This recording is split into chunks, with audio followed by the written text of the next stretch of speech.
منگلا میں انتہائی افسوسناک واقعہ، بہو نے سسر کو بے دردی سے قتل کر دیا، ملزمہ گرفتار، مقدمہ درج۔ کشمیر ایکسپریس ڈیجیٹل کی رپورٹس کے مطابق منگلا کے نواحی علاقے میں افسوسناک واقعہ پیش آیا، جہاں 4 بچوں کی ماں نے شوہر پر جھگڑے کے دوران اپنے سسر کو ڈنڈے کے وار سے قتل کر دیا۔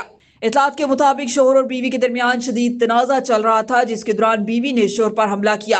واقعہ اس وقت شدت اختیار کر گیا جب بیوی کے غصے کو ٹھنڈا کرنے اور معاملہ سلجھانے کے لیے سسر محمد یونس بھٹی بیچ بچاؤ کرنے آیا۔ خاتون نے غصے میں آ کر ڈنڈے سے اپنے سسر پر وار کر دیا، جس کے نتیجے میں وہ شدید زخمی ہو گیا۔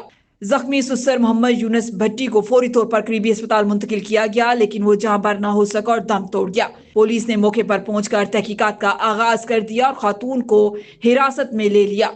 پولیس کے مطابق یہ ایک گھریلو تنازع تھا جو انتہائی المیہ میں تبدیل ہو گیا۔ علاقے میں اس واقعے نے لوگوں کو شدید صدمے سے دوچار کر دیا ہے۔ مرحوم کے اہل خانہ نے واقعہ پر انصاف کا مطالبہ کیا ہے، جبکہ پولیس نے مزید قانونی کارروائی کے لیے شواہد اکٹھے کر لیے ہیں۔ مقتول کا تعلق پاکستان پیپلز پارٹی سے تھا۔